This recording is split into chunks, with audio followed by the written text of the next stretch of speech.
Алла Тағала қасиетті Құранда бір-бірлеріңді жақсылыққа шақырып, жаманшылықтан тыйыңдар дейді. Тіпті екінші бір аятта бір-бірлеріңе ескертіңдер, ескерту адамға пайда береді дейді. Бәріміз білеміз, адам баласының екі иығында екі періште бар. Оң жақтағы иықты жақсы амал жазады, сол иықта пенденің күнә болған жаман амалын жазады. Осы екі періштенің жазуымен ертең қияметте Алланың алдына барғанда барлығымыз амал дәптеріміз алдымыздан шығып, сол амал дәптерде Алланың өлшеп берген өмірінде әрбір істеген ізгілігіміз бен әрбір істеген күнәлі амалымызды алдымызға қойып көрсетеді. Сол арқылы Алла Тағала өзінің әділ деген сипатымен сіз бен бізді осы өмірдегі әрбір ісіміз үшін есепке алады. Құранда Алла Тағала бисмиллахир-рахманир-рахим «Сумма ла тус'алунна йаума идин анин наим». Сендерге берілген барлық ризық несібеден сұраласыңдар дейді. Ол денсаулық болар, ол сіздің бала шағаңыз, ол сізге берген ата-ана болар, ол сіздің атағыңыз бен абыройыңыз, тапқан дүниеңіз, жора жолдас бауырыңыз, тіптім сіздің уақытыңыз. Әрбір сәт, әрбір минут, әрбір секунд адам баласының өмірінде сынақ, оның сұрауы бар. Кешегі өткен бабаларымыздың өзі бір тамшы судың сұрауы бар деп, шынында кішкентай ғана бір тамшының да сұрауы бар екендігін айтқан болса, Алла Тағала қасиетті Құранда бүкіл нығмет үшін сіз бен біз сұраламыз. Енді осы екі иығымыздағы періштенің жазатындығы жайында Құдси хадисіде Алла Тағала былай дейді. Біз бәріміз білеміз, екі жақтағы екі періште жақсылық пен жаманшылықты жазады. Біріміз білсек, біріміз білмейміз. Сол жақсылықты қалай жазады екен? Яки болмаса сіздің күнә жаманшылығыңызды қалай жазады? Осы тұрғысында Алла Тағала Құдси хадисіде былай дейді. Пенде егерде бір жақсы амал жасаймын деп ниеттенсе дейді. Алайда ол ниеттенген амалын істей алмай қалды. Оған бір себептер болды, ұмытып кетті. Қысқасы, ниеттенген амалын жасай алмады. Бірақ Алла Тағала сол ниеттенгені үшін ол пендеге істемесе де істеген амалдың сауабындай сауап жазамын дейді. Ал егерде сол ниеттенген амалыңызды іске асырсаңыз, ораза ұстаймын дедіңіз, түнде тахажудқа тұрам дедіңіз, бір міскінге көмек қылам дедіңіз, жалпы айтқан уақытта сол ниеттенген ізгі амалыңызды сіз тырысып бағып оны іске асырдыңыз, қысқасы оны жасадыңыз. Жасамаған күннің өзінде сізге Алла Тағала оң иықтағы періштемен жасаймын деген ниетіңіз үшін Алланың рахымымен жасаған сол амалдың жасалғандағы сауабын береді екен. Алайда оны шынымен іске асырып жасасаңыз, Алла Тағаланың рахымы дейді, оннан 700 есеге дейін сізге сауап береді. Қаласа одан артық берем дейді. Қараңыз, сіз ол амалды жасамасаңыз да сізге сауап беріп жатыр. Тіпті оны жасасаңыз да сізге оннан 700 есеге дейін, қаласа одан асырып, одан да көп сауап берем дейді. Міне Алла Тағаланың сіз бен бізге берген, сіз бен бізге нәсіп болған үлкен рахымы. Міне оң иықтағы періште күнделікті біздің амалымызды осылай жазады екен. Сондықтан қазақта айтқан ғой, жақсы сөз, жақсы іс жалпы жарым ырыс деп. Жақсы ниеттену керек. Жаманшылық болып тұрса да жақсылыққа ниеттенсең, сол ниетің үшін сауап алғандығын осы хадистен байқаймыз.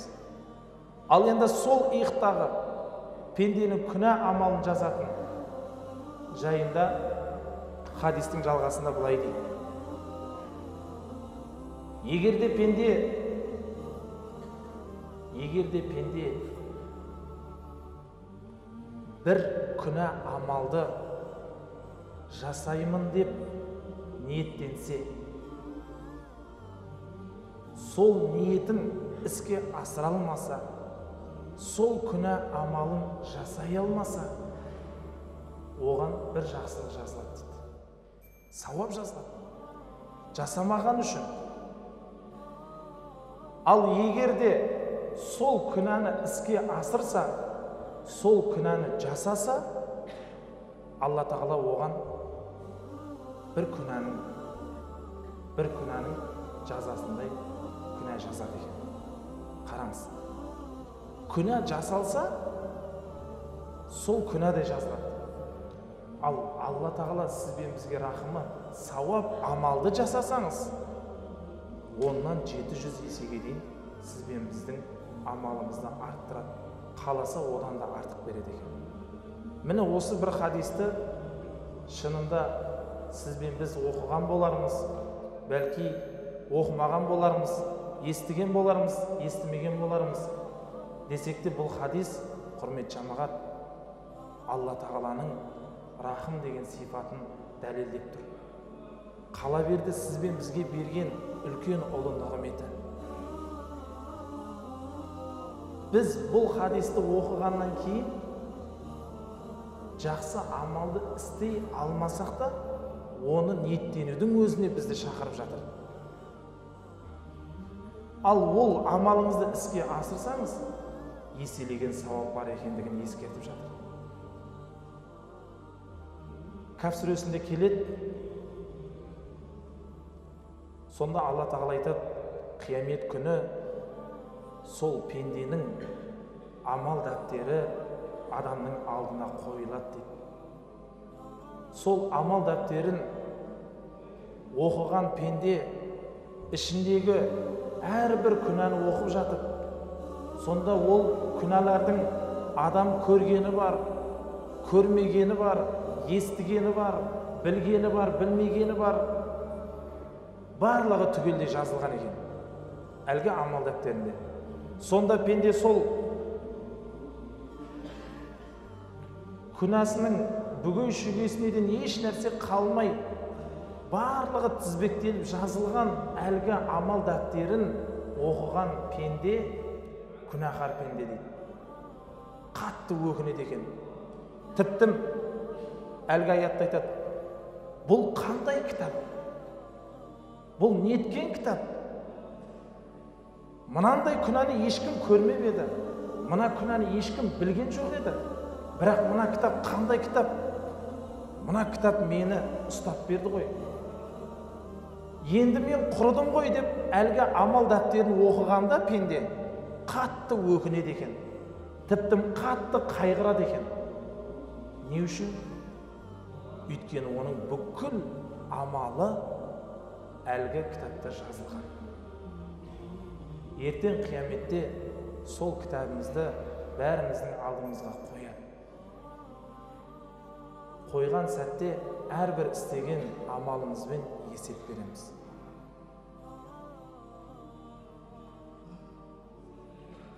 Бәріміз білеміз, Құранда аят бар: амал дәптері оң жағынан берілсе, олар жеңіл есеппен есеп тартылып, қуанған сәтте олар жәннатқа барады.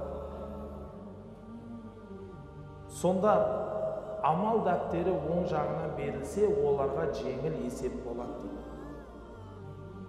Ал пайғамбарымыз саллаллаху алейхи уассаламның хадисі бар: әрбір пендені Алла тағала есепке алатын болса, осы өмірдегі істеген амалын есепке алатын болса,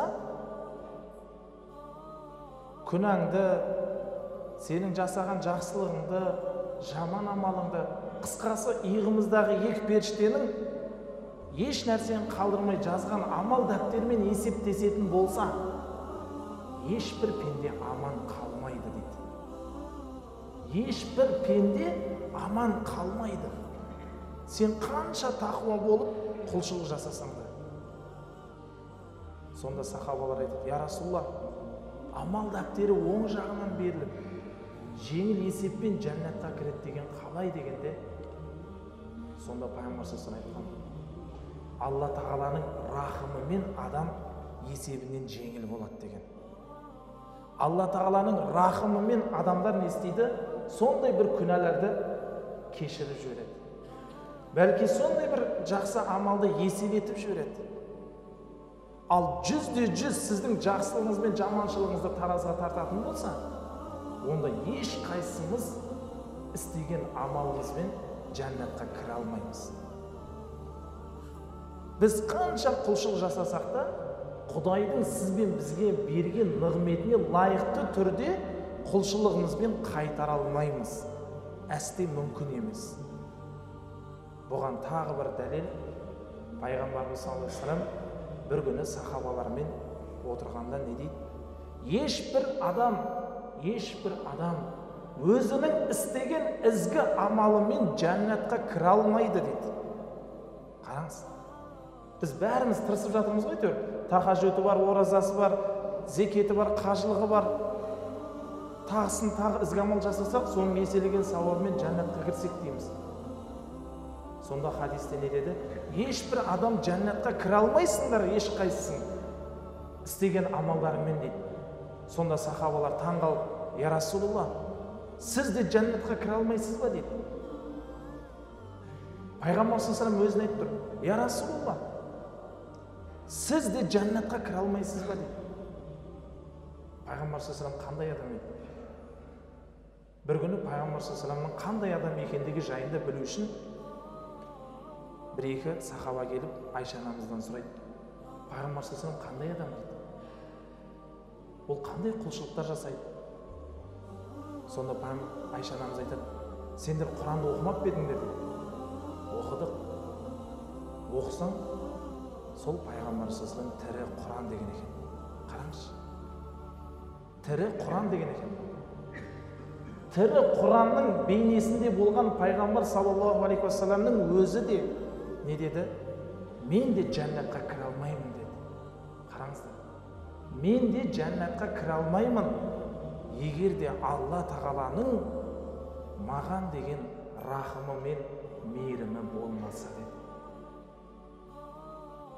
Міне құрметті жамағат, Алла тағаланың рахымы кең.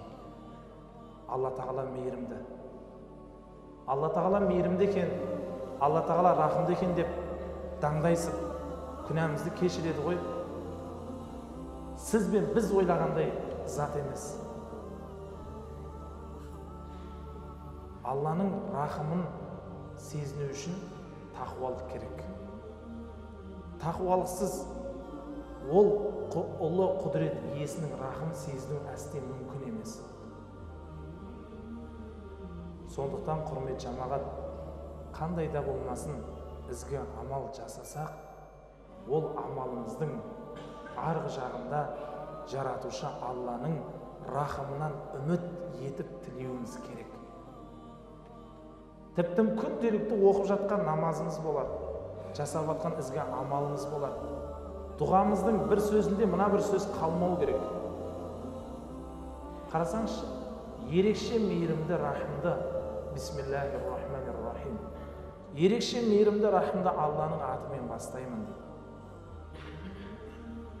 Сол ерекше мейірімді, рахымды Алла бір өзіңнің мейірімділігіңмен, рахымдылығыңмен біздің ізгі амалымызды қабыл етші деуіміз керек. Осы бір сөз қалмау керек. Тіптім кешегі тарих беттерін ашып қарасақ, пайғамбар саллаллаху алейхи вассалам жанында жүріп, пайғамбарымыз саллаллаху алейхи вассаламды қорғап, 4 халифаның бірі болған, жәннатпен сүйіншіленген Омар радиаллаху анху сынды сахабалардың өзі не деді? Я жаратушы Алла деді.